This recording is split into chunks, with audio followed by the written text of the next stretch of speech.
Hello, this is Linda Vettrus-Nichols, and do I have an amazing person to introduce to you? Carol Banens. Welcome, Carol. Thank you, Linda, for inviting me. I'm so glad to be here.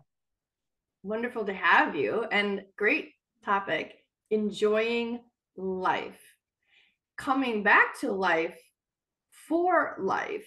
So catch us up on your life and your story of transformation, Carol. Okay. Well, as you can hear, I'm English and I was born in England and I moved to Canada and I met my second husband here and we got married and then he got lung cancer. Oof. And so we had this journey, of course, of treatments, etc., etc. And he passed away in 2018. Now, up until that point, I had been a physical therapist, working. I have two adult children.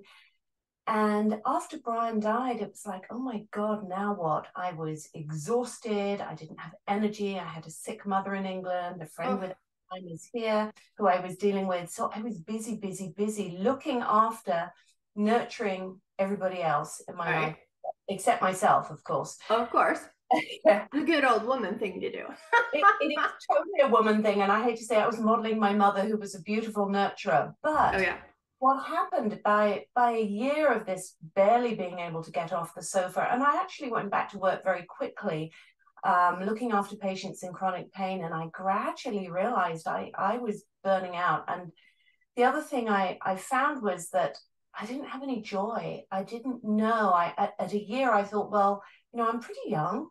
I've got a lot of years left. My mum was 90 something at the time, and I thought, wow, I've got 35 years left. What am I going to do with my life? Right. Can't stay like this. I Yeah. can't stay in this pain, in this grief. I need to start thinking about what to do next. So I started Googling, and one of the things that came up was what brings you joy. And I sat there and I thought, oh my God, I don't know anymore. I don't think I feel joy. Ooh. And it was awful. I just thought, oh, I don't know what to do. And so I started to have coaches. And I thought, I think I'd be a good coach. And so my Oh, transformation was moving through different aspects of coaching. Really, I started as a pain coach because that was what I did every day in physiotherapy. okay. It was exhausting trying to pull people out of their pain when I was still in my pain. Yeah, right. And then I thought, well, I'll be a coach for midlife women because that's what I want. And the funny thing is, I called my Facebook group Women Over 50 Unleash Your Joy. Well, how pertinent, because I didn't have any joy. I was on that journey trying to find it. And I had a throwaway comment to someone and said, I think I'm going to be a grief coach. Wow. Sure enough, I took myself away for several days out of Ottawa up into Quebec into a beautiful retreat because I needed to journal. I needed to think and get away from the day-to-day things. And this was at 3 years. And I decided, you know what? I have to stop being a physical therapist because it was Wow. draining. I'm going to put all my efforts into being a coach. I need to give myself that time. And so the transformation for me is from deep, deep in grief to learning about joy again, about being content in life without the person I loved. And it was a hard journey. It was a hard journey. Yeah. Very. Oh. Uh. So, and that was your second marriage, did you say? Second marriage, my first marriage, I married an Australian who was in England, and we came out to Canada and we had two children together. We Okay. lived 2 streets apart. We're still very good friends. So yes, Brian was my second marriage. Yeah, and I Gotcha. was a jazz pianist and Oh, interesting and exciting and quirky and big personality. So when he gone, what happened actually, music, of course, we came together over music. I played piano. yeah. The music really was taken away from me because I could not bear to listen to his music. He has lots of CDs, lots of music. And for me to sit at the piano was just, it was heartbreaking. I would sob literally at Oh, the piano, which would be quite the my trigger. normal go-to thing if I was stressed. So Right. it was challenging. Yeah, Wow. What a conundrum, right? Oof, it that's, was. yeah. And Now, music normally brings me joy. Yeah, that's heavy.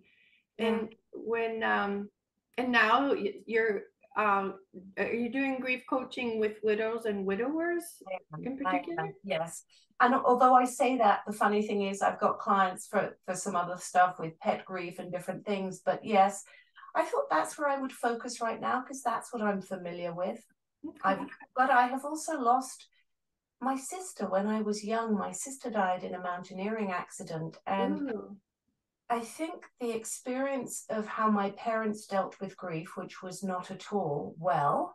Uh, Oh. we didn't have funeral, we didn't have a memorial, we didn't mention her name. And I say this because this is 50 years Wow. ago. This was how it was dealt with in England.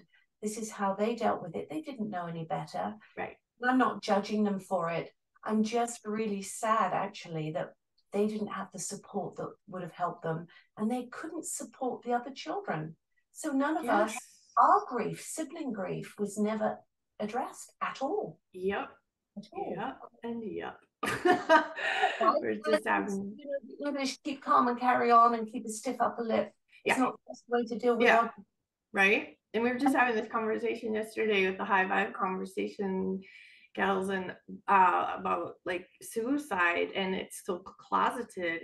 And when I lost my father to suicide back in high school, it was like, yeah, well, just don't tell anybody how he died. I was like, Because what? I think that's like the most important part, you know. And then I didn't listen, so I did tell. And when I did tell, people were so relieved. People who had had suicide within their families because they had been told the same thing, yeah, and you know, just finally kind of it's so helped move history on to break out of some of those yucky yes. patterns. Yeah, we need to break out of that and talk about grief just as we are, because people do feel this shame and embarrassment. And, every life matters, whether somebody dies by suicide or by addiction or Alzheimer's Right. or COVID, whatever it is, that was a person. Yeah. And the grief is immense, however Mm-hmm. they die. And so we want to be able to acknowledge that for the people left. Yeah, absolutely. And not to take away from Black Lives Matter, because that was a focused comment on a focused, you know, a historical situation that's been horrific. So Yes. yeah, and same with the Me Too movement, not to take away from the rapes and the sexual stuff. Yeah, We have to absolutely. talk about We this. all Yeah. do matter though, yeah, for sure. We just don't always remember it. If you look at history, we don't play it out real well, that's for sure. So thank you No, so much. And that is definitely the way to enjoy life, is to get real, right? And talk through things that are totally. there, Yes, Lou, right? really, really so important to talk. I mean, grief has to be witnessed, has to be heard. And the more we talk about it, the more we stop resisting it and pushing it down. And what I found was that I pushed everything down so that I could go back to work, so I could manage. And it comes back to bite you. It does. It's not dealt with. And so, it's exhausting to put on a facade of, I'm fine. Yeah, I'm good. Yep. Because you're not. But as soon as we start to have these conversations, as soon as we're with compassionate people who will sit with you and listen, Yeah. or hand on your shoulder, or go for a walk with you, Yeah. soften that grief. And yeah, community and coming together is such a beautiful way of dealing with any sort of troubles, really, because then it does allow us to see the connection between people. Yeah, I love it. Carol, you are so connected. I can't even imagine how great a coach that you are, because you've lived it and you get it, and it's just beautiful, the work that you're doing in the world. So thank you so much. I really appreciate you chatting about this.